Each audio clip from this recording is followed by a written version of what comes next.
그럼 이 부채 계정 과목들 중에서 먼저 유동 부채 계정 과목들을 그냥 생각만 몇 개 해보면, 자, 우리 유동 부채는 그 이 이전 책을 쓸 때도 그렇게 많이 시간을 할애하지 않았었어요. 왜냐하면 자산하면서 전부 다 반대되는 말로 제가 이야기를 했었었죠. 그때 이 계정 과목이 매입 채무, 매입 채무는 우리 외상 매입금 그리고 지급어음, 이 계정 과목이 매입 채무죠. 이거는 사용하는 게 상품이나 원재료 매입 시에만 사용하는 거죠. 그죠? 그러면 기타 채무, 얘는 매입 채무 외 나머지는 기타 채무에 대해서는 우리가 쓸 때 쓰는 계정 과목이 어음이든 뭐든 미지급금이라는 계정 과목을 쓰게 되는 거죠.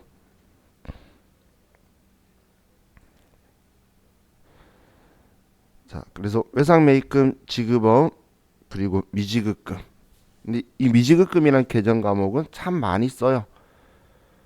매출은 한정적인데 우리가 돈 쓰는 건 여러 종류로 쓰죠. 뭐 접대도 하고 세금도 내고 직원들도 주고 월급도 주고 많은 걸 하기 때문에 그걸 그날 안 주고 우리가 확정된 날짜에 회계 처리를 해두기 때문에 미지급금이라는 계정 과목은 뭐 좀 많이 사용을 한다라고 보시면 돼요.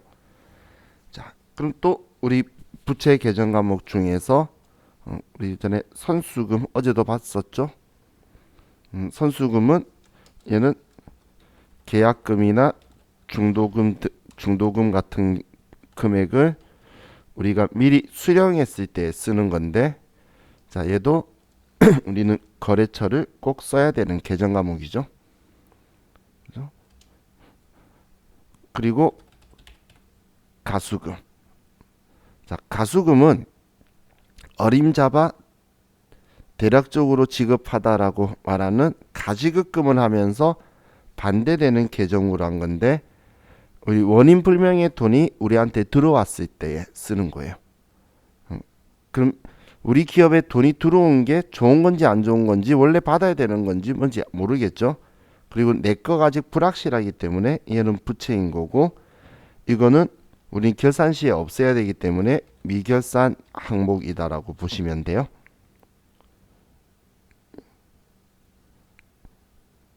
이 가수금은 미결산 항목으로 두고 있다. 자, 그럼 그다음 여러분들이 거의 웬만하면 시험 때마다 보게 될 계정 과목이 뭐냐면 예수금이라는 계정 과목이에요. 예수금은 우리가 대리 납부 위해서 우리 징수한 금액이죠. 대신 우리가 납부하려고 징수한 금액을 예수금이라고 하는 거예요. 그래서 전에 제가 표현할 때 선수, 가수, 예수, 얘네들은 전부 다 부채다. 그리고 유동부채다. 이렇게 생각하시면 돼요. 제가 이런 표현 쓸 때는 얘네들을 이론 시험에서 볼 수 있으니까 표현을 쓰죠. 다음 중 성격이 다른 하나는 뭐 이런 식으로 나왔을 때 얘네들 보이면 숫자 돌리면 전부 다 우리 유동부채더라 이렇게 생각하시면 돼요. 전에 한 번은 유치하게 여기에 미수금 넣어서 내가 마음이 심란했었어요. 걔는 숫자 돌림이지만 미수금은 자산이죠. 자, 그럼 이 예수금 가지고 할 때, 자, 우리가 예수금이라고 처리하는 그 종류들이 당연히 소득세나 지방소득세를 원천 징수할 때도 징수할 때 하는데, 급여 지급이든 퇴직금 지급을 하든 아니면 뭐 교육비 지급을 하든 모든 돈을 지급할 때에 이 소득세들을 우리는 예수금이라고 할 거고, 이것만이 아니라 우리 건강보험이든 아니면 장기 요양 보험이든 국민 연금 아니면 고용보험 뭐 이런 것들도 전부 다 예수금이라고 해둘 거예요. 그래서 지금 이 돈이 직원이 부담해야 되고 납부해야 될 걸 우리가 대신 납부하려고 징수한 것들을 전부 다 징수 시점에는 대변에 예수금 썼다가 이걸 납부하면 차변에 예수금이라고 써서 지워주는 거예요. 그래서 내 돈 아닌 건데 징수했다는 건 안 주고 빼고 줬다는 이야기예요. 그럼 빼고 줬는데 빼고 주는 시점에서 차변에 쓰는 계정 과목들의 특징이 다 비용이에요. 비용 처리한 거는 내 거가 아니라는 말인 건데 근데 내가 가지고 있기 때문에 부채로 본다라고 보시면 돼요. 그래서 우리가 급여 지급하고 나서 건강보험이나 아니면 국민연금을 납부할 때 회계 처리할 때 우리 직원 부담부는 계정 과목을 차변에 예수금이라고 쓰고 회사 부담부는 차변에 복리후생비나 아니면 세금과 공과금으로 해서 처리할 거라는 거예요.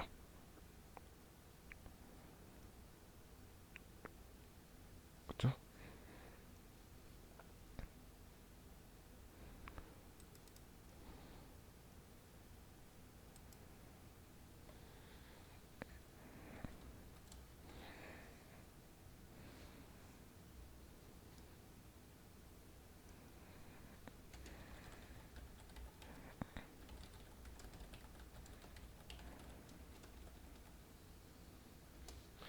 자, 그럼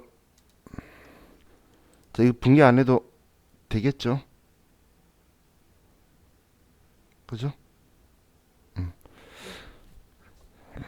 자, 이제 퇴직금을 봅시다. 자, 퇴직금도 우리가 올해 발생한 급여 성격이에요. 퇴직금도 급여 성격이기 때문에 귀속 기간을 가지고 있는데 그 귀속 기간이 있지만 지급은 귀속 기간에 지급을 하지 않는다는 특징이 있는 거죠. 그죠? 그래서 이 퇴직금에 대해서는 우리가 장부상에 퇴직급여 충당 부채라는 이 제도를 쓰고 있는데 퇴직급여 충당 부채라는 이 계정 과목은 얘는 우리가 기말에 단기 발생 퇴직금을 퇴직급여로 비용 퇴직급여 계정 과목으로 처리하기 위한 계정 과목이에요. 올해 발생한 거니까 올해 비용으로 처리를 해야 되는데 실질적으로 지급을 못 하는 거야. 그만둬야 좋을 거니까. 그래서 우리가 사람들이 분개할 때 편하게 생각하라고 퇴직금 회사가 모아뒀다라고 표현을 하지만 실제로 모아두는 게 아니잖아요. 그런데도 굳이 회계 처리를 하는 이유는 얘 회계 처리가 차변에 퇴직급여고 대변에 퇴직급여 충당 부채로 이렇게 두고 있는 거는 본 목적은 이거인 거예요. 예? 그럼 비용 처리한 거는 내 거가 아니다라는 건데 내 거 아닌 걸 난 안 줬으면 내가 지금 가지고 있는 게 부채죠. 그런데 이 직원들이 언제 그만둘 줄 모르기 때문에 퇴직급여 충당 부채는 얘는 비유동 부채라는 것도 기억을 해두시면 좋겠어요. 퇴직금 직원 돈인데 아직 안 주고 있어 부채다. 그리고 언제 그만둘 줄 모른다. 그래서 비유동 부채다. 이렇게 같이 그냥 생각을 하시면 좋겠어요. 자, 그럼 이렇게 회사가 비용 처리하기 위해서 회계 처리도 하지만 우리는 퇴직 퇴직연금 상품에도 가입을 하고 있다는 거예요. 지금 현재는. 그럼 이 퇴직연금 상품은 확정급여형과 확정기여형이 있는데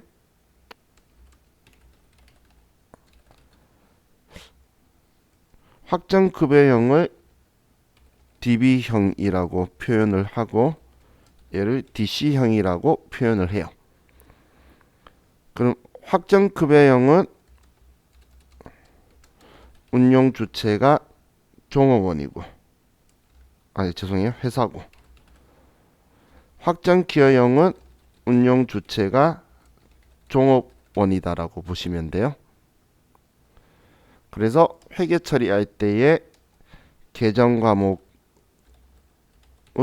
확정급여형은 퇴직연금 운용자산이라는 계정 과목을 쓸 거고,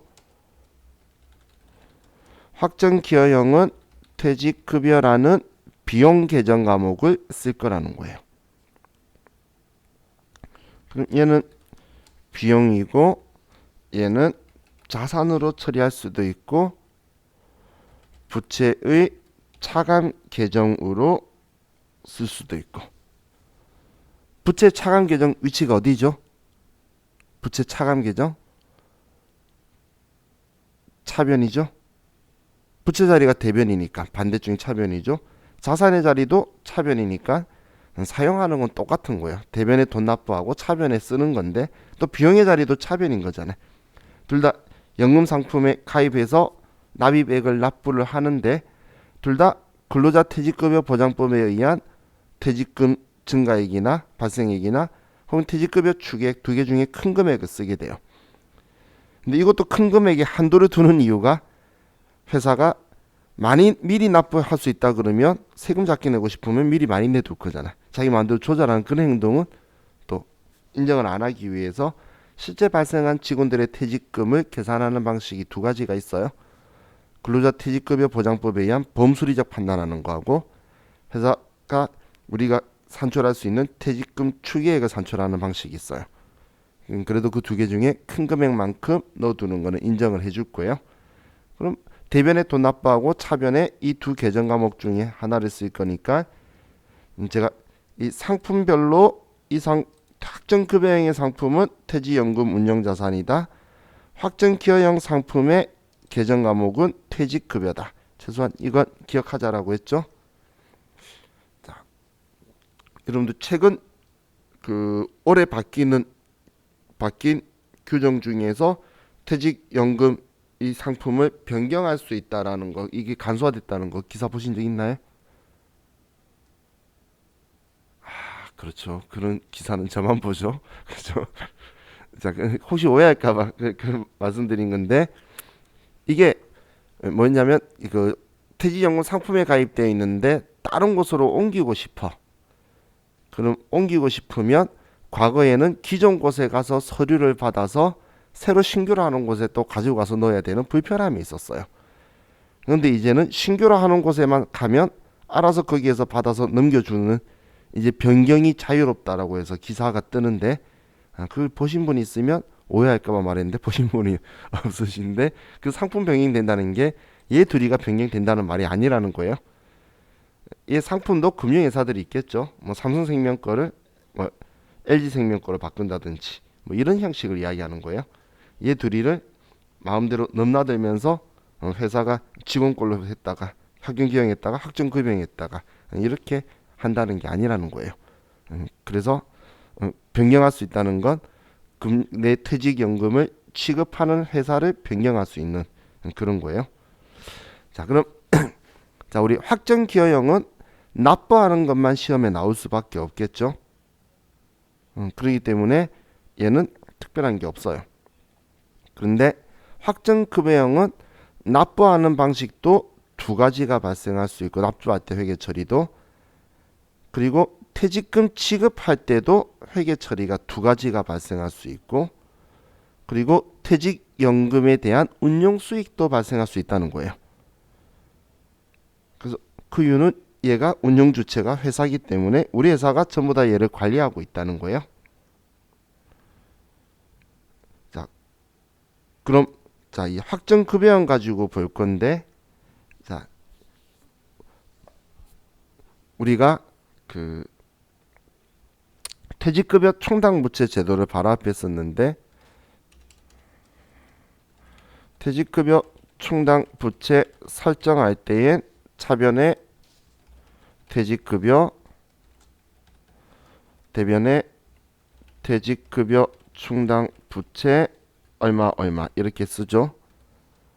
그리고 우리가 퇴직금 지급할 때에 그럼 우린 퇴직급여 충당부채 잔액을 확인을 하고, 항상 첫 번째가 퇴직급여 충당부채 잔액을 확인하는 게 첫 시작이고, 그럼 퇴직급여 충당부채 차변에 지워주고 퇴직금을 지급하는 거예요.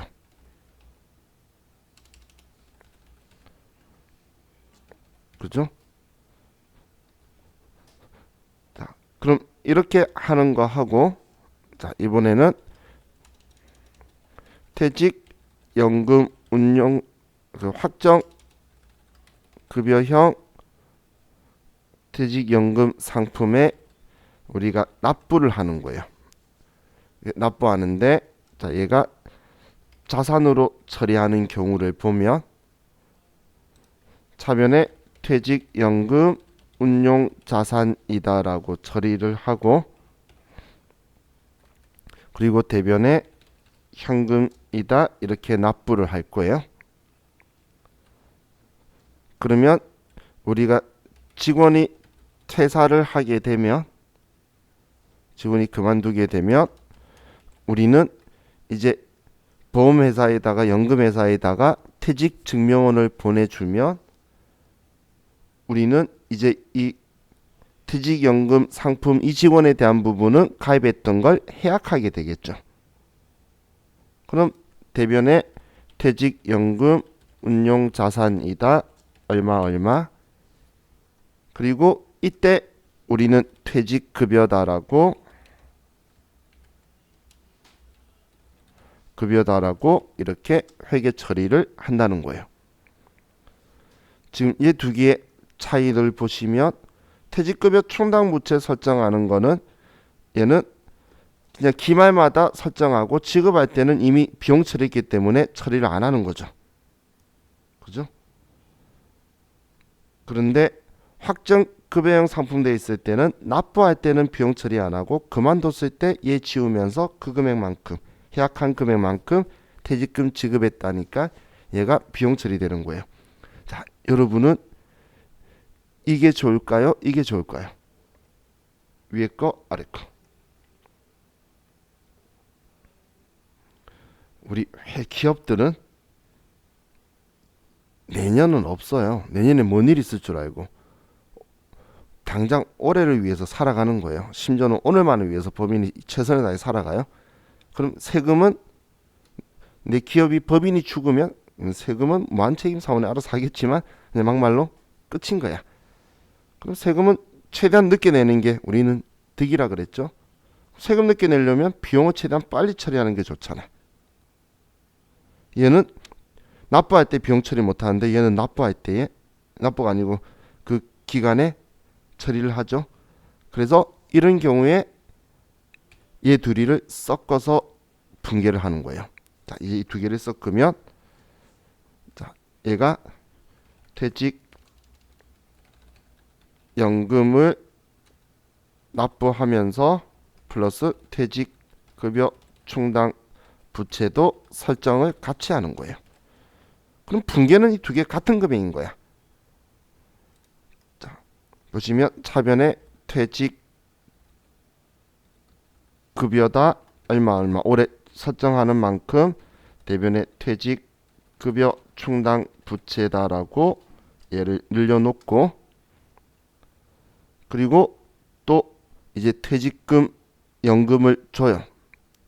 대변에 퇴직연금의 금액을 납부하고, 이건 납부했으니까 차변에 퇴직연금 운용자산이다라고 처리를 하는 거예요.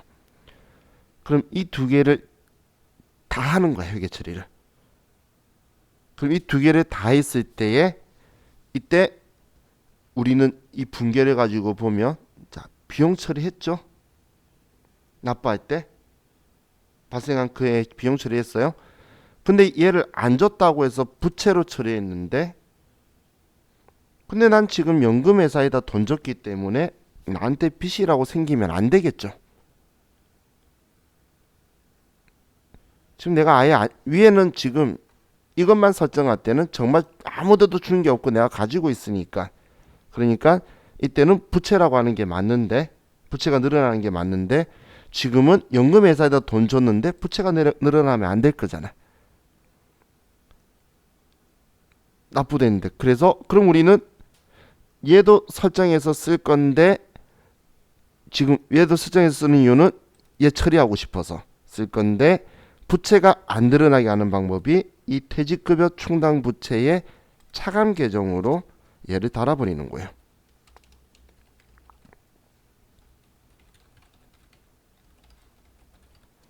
이걸로 달아버리는 거예요. 그러면 납부한 만큼 퇴직급여 충당 부채는 장부에 있지만 부채 금액이 늘어나질 않겠죠. 이때가 이 퇴직연금 상품을 부채의 차감 계정으로 쓴다라는 거예요.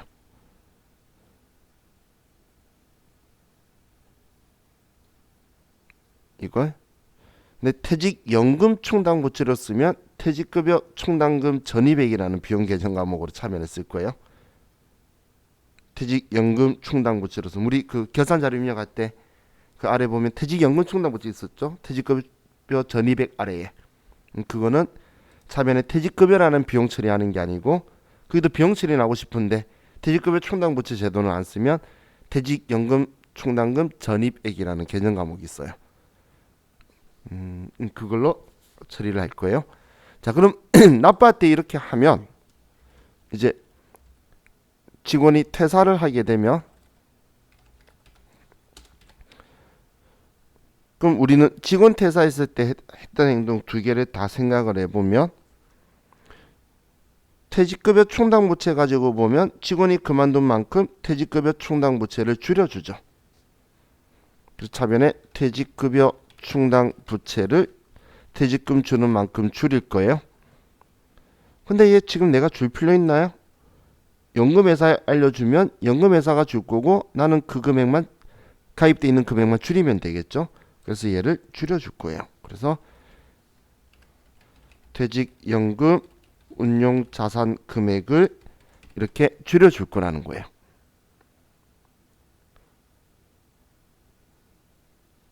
그럼 이렇게 처리를 하면 장점이 얘하고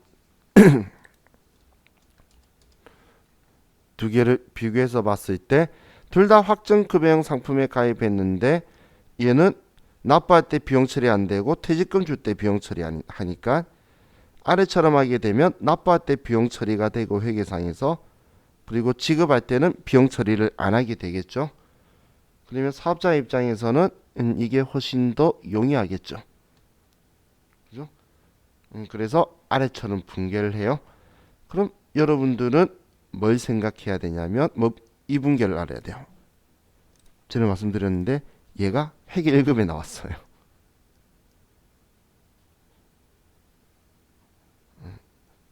저도 보자마자 회계 1급 맞아? 이렇게 봤었는데 세무 2급이면 좀 어렵게 됐네 이렇게 표현하려고 했었는데 회계 1급에 나와서 저도 당황했는데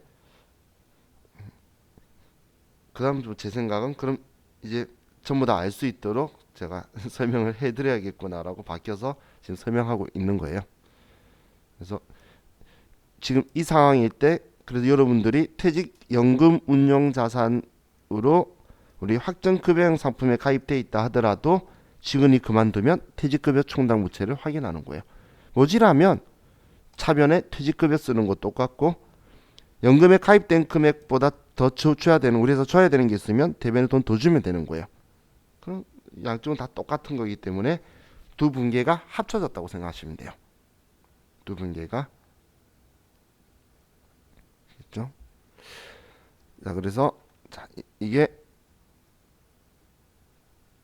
우리 퇴직연금에 대해서 사용하는 방법이에요. 그리고 마지막으로 이거에 대해서 마지막으로 운용수익이 발생하면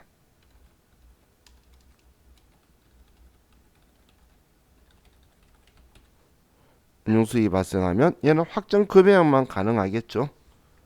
그러면 우리 세무사의 시험에서는 전산세무회계에서는 차변의 퇴직연금 운용수익 운용수익이래. 퇴직연금 운용자산 얼마다 이렇게 처리할 거고 대변에는 이자 수익이다 이렇게 쓸 건데, 자, 이건 세무사회 시험. 그러면 회계사회 시험에서는 차변에 퇴직연금 운용자산을 높여주고 대변의 계정 과목을 퇴직연금 운용수익이라는 계정 과목을 쓸 거예요. 물론 전에 이거 내가지고 누가 이거 쓰고 이의제기 신청했더니 두 개 다 맞다고 해준 적이 있긴 한데, 그런데 얘네들은 이 계정 과목을 써요. 둘 다 영업의 수익이기 때문에 세법은 별 의미 없다는 거고, 근데 회계는 관리하겠다는 그 측면인 것밖에 없는 거예요. 뭐 영업의 수익이면 뭐가 중요해, 그죠? 어떻게든 우리는 차변에 퇴직연금 운용자산 이 금액 높아지면 운용수익 난 만큼 기말에 내가 내야 되는 돈이 줄어든다, 뭐 이렇게 생각하면 되겠죠. 그죠? 이건 확정급여형은 우리 회사가 운용주체이기 때문에 이런 일이 발생을 하는데, 확정기여형은 운용수익이 발생해도 직원 자기가 나중에 퇴직할 때 가져가는 돈이 많은 거지 회사는 전혀 신경을 안 써도 되기 때문에 회사한테는 별 연관성이 전혀 없는 거예요. 자, 이게 이제 우리 퇴직연금이고, 자, 다음은 이제 우리 유동성 대체.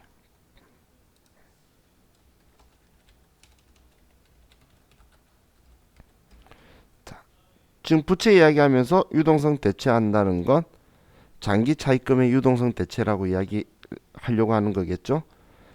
그러면 자, 우리 장기 차입금의 유동성 대체 계정 과목이 유동성 장기 부채죠. 그죠? 그럼 우리 예를 들어서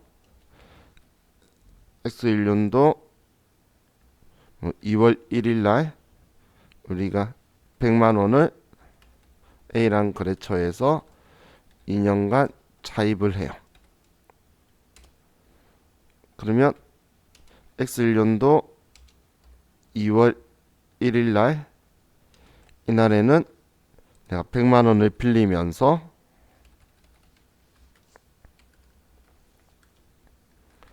대변에 장기 차입금 A라는 거래처에 갚아야 된다. 이렇게 써두고, 그럼 X1년도 12월 31일 날 우리는 자산 부채를 이제 상태를 확인하는데 얘 만기를 봤더니 만기가 X3년도 1월 31일인 거예요. 2년이니까. 그럼 내년에 갚아야 될 거 아니네. 그래서 이때는 아무런 회계 처리를 할 필요가 없고, 그럼 X1년도 2년도 12월 31일 날, 자, 이때는 봤을 때 한 달 뒤에 갚아야 되네. 그죠? 연도만 다른 거지 한 달 뒤에 갚아야 되는데 지금 이 시점으로 봤을 때 얘를 비유동 부채인 장기 차입금인 건 말도 안 되죠. 그래서 얘를 이제 지워주고,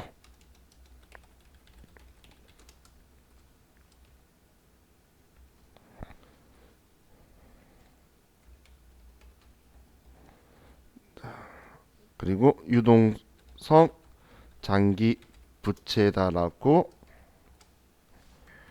얘를 대체해 줄 거예요.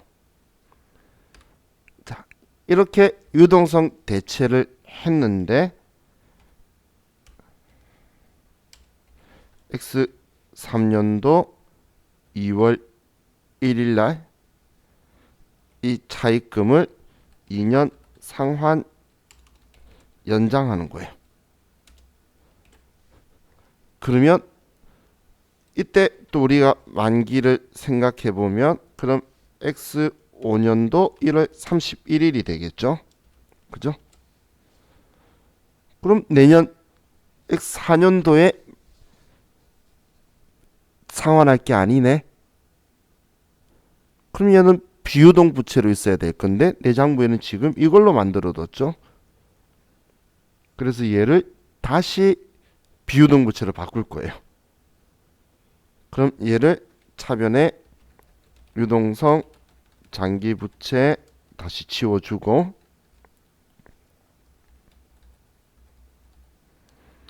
대변에 장기 차입금 이 금액이다. 이렇게 처리를 할 거라는 거예요. 원리는 아시겠죠? 만약 이때 이 앞 나라에서 갚았으면 유동성 장기 부채를 지우고 돈 갚았을 거고 얘를 다시 유동성 대체했는데 상환을 2년 연장하면 이렇게 할 거라는 거예요. 그죠? 그럼 만약에 X 4년 3년도 뭐 12월 31일은 아무 짓 안 했을 거고 X 4년도 12월 31일 날 자, 여러분은 또 바로 유동성 대체를 할까요?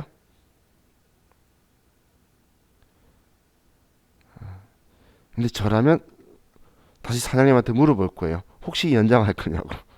그죠? 그럼 연장한다 그러면 유동성 대체할 필요가 없잖아요. 그대로 장기 차입금을 놓두면 되겠죠? 그래서 결산 문제에서 비고란에 적혀 있는 게 차기의 상환 예정인 거고 연장할 거라고 한 건 유동성 대체 회계 처리를 안 하는 거예요.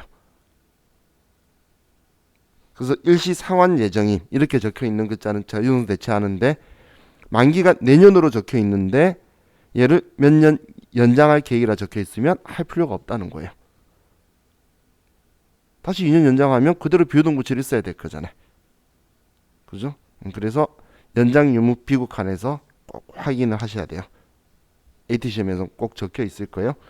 그리고 100만 원을 뭐 한 번에 갚는 게 아니라 뭐 예를 들어 5년간 얘를 나눠 갚는 데 그럼 20만 원 내년에 갚는 것만 20만 원만 유동성 대체 이런 식으로 해 나가게 되겠죠. 그게 지금 이 내용이다라고 보시면 돼요. 자, 그럼 이제 우리 부채에 대한 부분은 다 봤고, 자 우리가 사채가 있었는데 사채는 뭐 이 앞에 제일 앞 페이지는 제가 아무 말 안 했었는데 그냥 참고로 그냥 보세요. 발행한 회사는 사채인데 취득한 회사는 단기 매매 증권, 매도 가능 증권, 만기 보유 증권이죠. 책 있는데 제가 안 보고 가서 이 중에 하나 취득한 회사는 채권 되잖아. 지분법적인 투자 주식은 주식이니까 안 된다는 거고 발행 가격 하는 거 제가 알려드렸었죠. 1번, 2번 적혀 있는데 액면 금액의 현재 가치 이게 액면 가격의 현가계수 곱한 거고 그리고 발행 기간 동안 지급되는 액면 이자 금액의 연금 현재 가치가 1년분 액면 이자에 제가 연금 현가계수로 곱한 거고 그리고 발행 가격 결정이 1번, 2번을 더한 거라 적혀 있잖아요. 그 공식을 이렇게 적어 놓은 거예요. 정말 책하고 상관없는 줄 알았는데 보고 나서 보니까 책 내용에 있는 거 제가 풀어 쓴 거였죠. 그죠? 그래서 제가 전에도 말씀드렸어요. 수업하고 책 보면 책이 보이도록 하는 거라고. 그죠? 그냥 보면 뭔 말인지 모르다가 자, 그럼 이제 우리 교재 81페이지로 갑시다.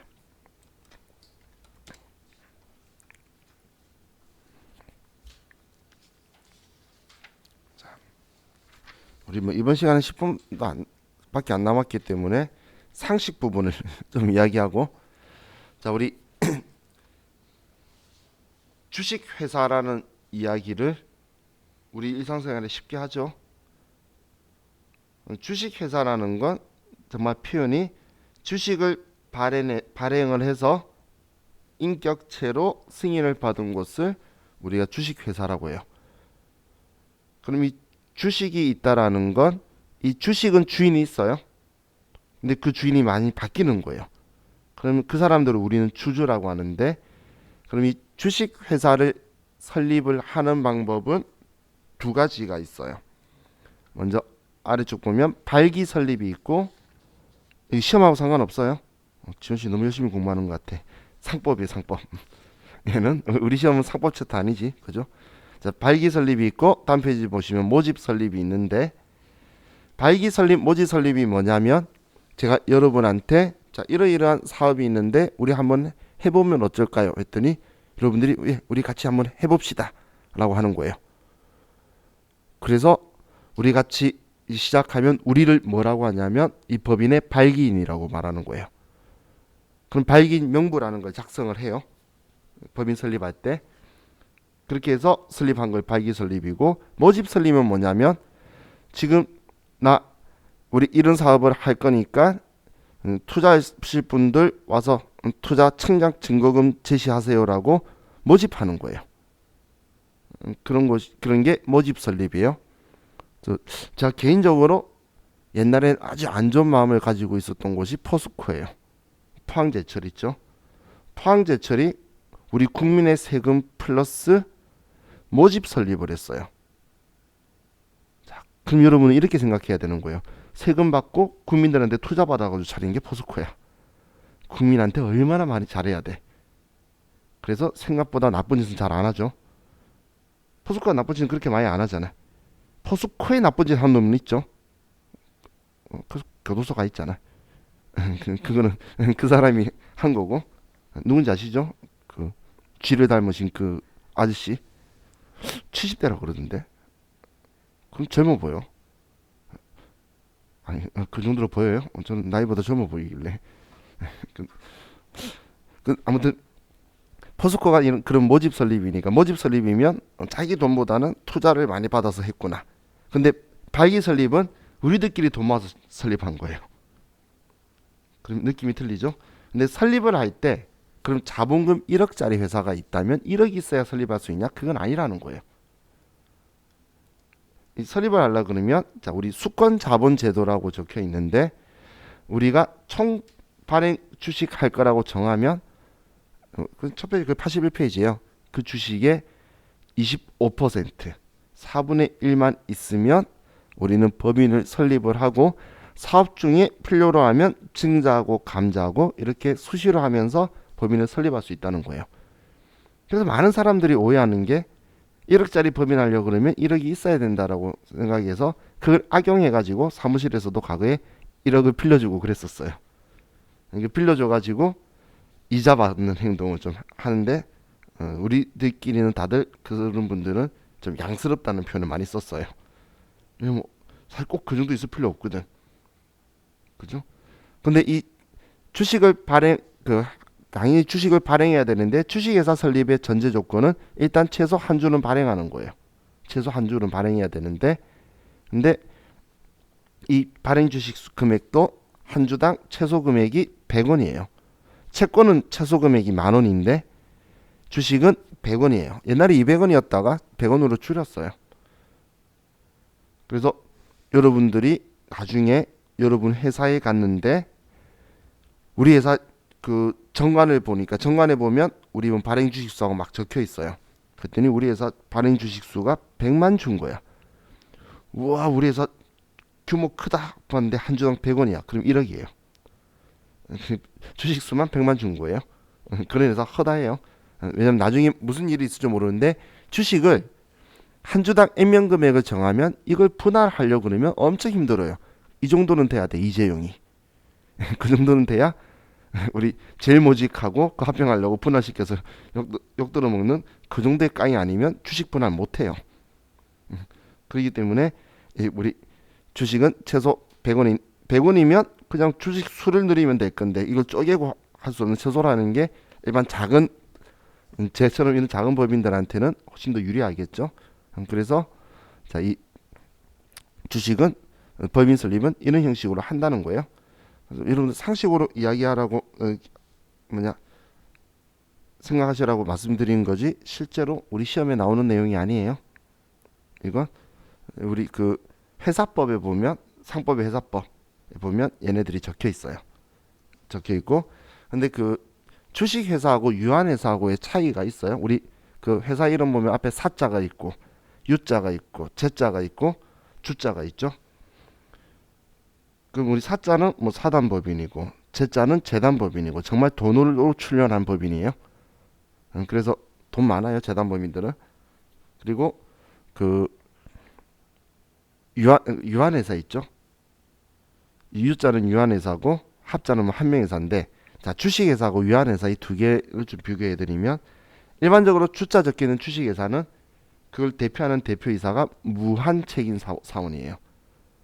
무한책임사원이라는 건 이 법인에 대해서 사고 터진 거에 대한 책임을 끝까지 끌고 갈 수밖에 없는 조건이 되어 있어요.